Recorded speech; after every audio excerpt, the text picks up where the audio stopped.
Hey,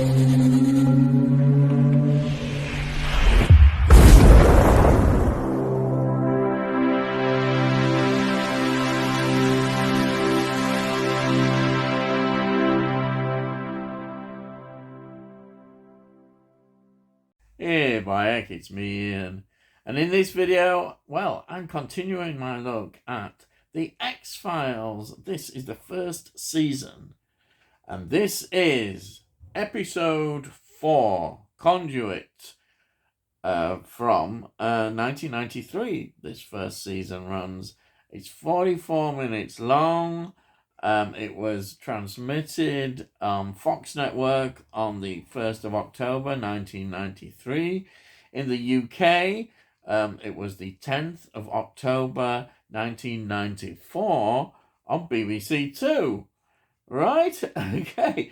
Now, before this, we had Squeeze, which I've just reviewed as well. And the next one I'll be reviewing will be the Jersey Devil. So this is a story which builds very much on the X-File themes and mythology, and in many ways this is centered around getting to know Mulder even more, and this is beautifully done in this episode. And so let me get into it. Now, it's written by two writers. There's Alex Ganser and Howard Gordon. Now, Alex Ganser was the showrunner of Homeland, which ran from 2011 to 2020. What a show that was. Also, Howard Gordon was also involved in Homeland as well. They've produced a great script here, really have. Now, it's directed by another name we've come across, which is Daniel Sacherheim. Daniel Sacherheim does another really good job, I think, on this episode. It's really good. Now, he directed Deep Throat in the second second episode that was in this series, and then he goes on to direct more episodes in this wonderful series, which is fantastic. The second season story, The Host, he directs. Season 5, Kitty Sumagari, which is a bit later on, that one, season 5. And then season 6, he does SR819. Yes, you're wondering. Yes. Yeah. Anyhow, he's a very good director on this particular story. It works so well, as I've said. Yeah, well, you've noticed that, haven't you? Right.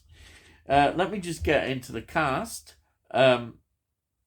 We've got, of course, David Duchovny playing Fox Mulder, and Gillian Anderson playing Dana Scully.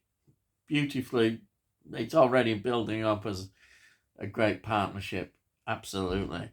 And then we've got Carrie Snodgrass playing Darlene Morris. She's got quite an experienced career. She was in Diary of a Mad Housewife from 1970 as a film, and she was also in a very popular film, The Fury, from 1978, which is a Brian De Palma film, very good supernatural film. She was also in Wild Things, Wild Things, 1998. Yes, and her career is amazing. She's got all these TV series that she was involved in as well, and TV movies. Great stuff. And then we've got Michael Cavanagh playing Sheriff Jack Withers. Now, he is a face that you might recognize a little bit. It just sort of one of those faces. But it's amazing because he had an interesting film career. It was in The Enforcer, 1976. He was in The Gauntlet, 1977. Any Which Way You Can, 1980. These are Clint Eastwood films. Yeah, fantastic. But when I say his face is familiar, because his CV of TV series and TV films is massive. And wow, what an actor. And again, he just adds that role, law enforcement in this, who Mulder particularly kind of gets into conflict with. That's what the feeling we get anyhow with him. Then we've got Joel Palmer playing Kevin Morris. Now, he really is a child actor who developed a career. He was in Valentine from 2001 and also Dreamcatcher 2003. But he developed a lot into TV movies and TV series and still continues. Excellent. And in this role, he's very important to this story. Then we've got Shelley Owens playing Tessa Sears. She appears to be more just all TV episodes and TV movies.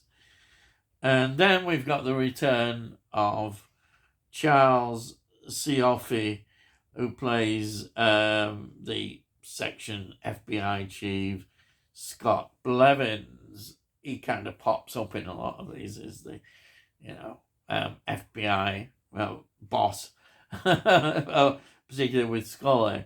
Yes.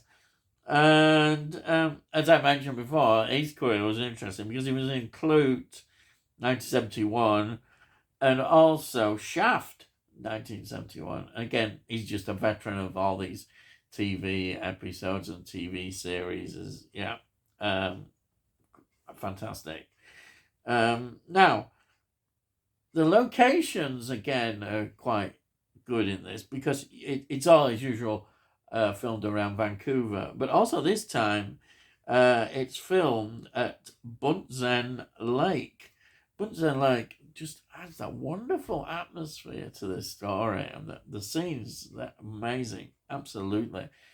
The director brings out the best of the location, certainly, and you get that very much in the investigation. This is also the first X-Files story where Mulder says those famous lines, "I want to believe." Yes, he keeps telling everybody he wants to believe. Yes, mainly Scully, I think.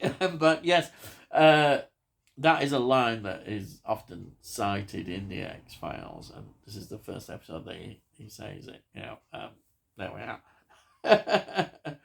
So, let me get into the story, what brings about the involvement of Mulder and Scully. Now, it starts off where the FBI boss over Scully, Scott Blevins, is warning her that the FBI do not want to be involved in a case which he's basically saying is based on a tabloid newspaper story, and Mulder wants them to be involved. But then another important part to the flavour of this episode that he shows a file about Mulder's sister, who we know from previous episodes went missing when he was 12 years old, and this is their Mulder's sister. So that's already adding a bit to what this episode is going to feel like in terms of Mulder and his quest. Yes, the quest for the truth. And then we have, then it goes on that Mulder is using an X-file, and which he uses to link this case, because there's in Sioux City, the disappearance of a girl called Ruby. But Ruby's mother was connected to a previous case where they reported UFOs and all that kind of stuff. And this is where he links it with the X-Files. And of course, he definitely wants to be down to investigate because, well, it's an abduction story as he sees it. And that's what he does. He goes down there with Scully, still being very skeptical and kind of hoping to rein him in to some extent. Because you can see how emotionally he is about this case already. And as it develops, she sees that even more.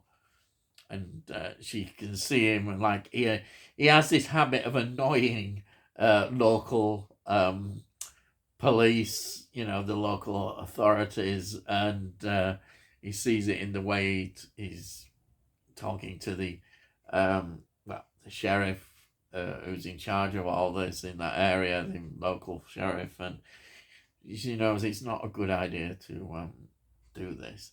But then the story really takes an interesting direction with the friend of Ruby who gives certain bits of information which feeds even more into the story. I'm not going to go into the details of that because it might spoil the story and what happens. But it's a wonderful story, the way it develops and twists and turns. But the important part that I will reveal, which is important, is that Ruby's brother, he is Kevin, of course. He is receiving signals through the TV, and he's writing all these ones and noughts down, which is like a binary computer language. And this involves, Mulder sends it away, right? And it ends up suddenly getting raided. Everybody doesn't. All these heavyweights come in. It's from the NSA are saying this is like top secret information that has been that they've found, and there's a whole scene of that involving, again, you're thinking, more government paranoia, is it, or what is going on? And then you're thinking, yeah, there could be something here. Why is he getting these messages? And that's where the Conduit title of the episode comes from. He's like a conduit of this, and yeah, that we get all that, but it's a beautiful story, really, the way it's put together, and quite tense because you're wondering what's going on, and the ending blew me away again. The ending is a scene, I can say, where Mulder is in a church and he's sat there looking at a picture of his sister. It's emotional. It's a massively emotional episode. So in a way, this episode is where we are finding the emotional depth and why Mulder really is on a quest, really, to do these. And Scully, I think, now recognising that he's not just some sort of, I don't know, crackpot, if you want to call it, doing these. And she sees that emotion, sees the genuine emotion, and that it kind of is cementing their relationship more together and working together. But she still has to be that voice of reason as she might see it, because she's still making her reports and what have you. But it's a fascinating story. It really is. Highly recommend it. It's once you get into the X-Files, you can't. It's just this is a great journey. I'm loving doing it. Some people might say it's a bit self-indulgent, me doing all this, but I am loving it. I love this, and this first season particularly is fantastic. It really is, and the whole thing just develops. Each season, and the storyline, the imagination of the writers is fantastic. Anyhow, there it is. I always show it. There it is again. This is from that brilliant box set I have, and this is first season on there. Yeah. So that's it. If you're new to the channel, please subscribe, and then we'll let you know when I produce these videos. And you can look at the playlist and you'll see all that I've produced. And I'm going to put one for the X-Files specifically, so you can look at the previous episode if you're interested in this X-Files. Yes. Also, if you like this video, please give it a like. It gets it out onto YouTube and the algorithms and all that stuff. And hopefully people might like it. And if you've got any comments, please put your comments down. I love to read your comments. And say, it all costs note. You can't say fairer than that nowadays, can they? Buy it, you can't. And that's it. So, all I've got to say is, I'll see thee again.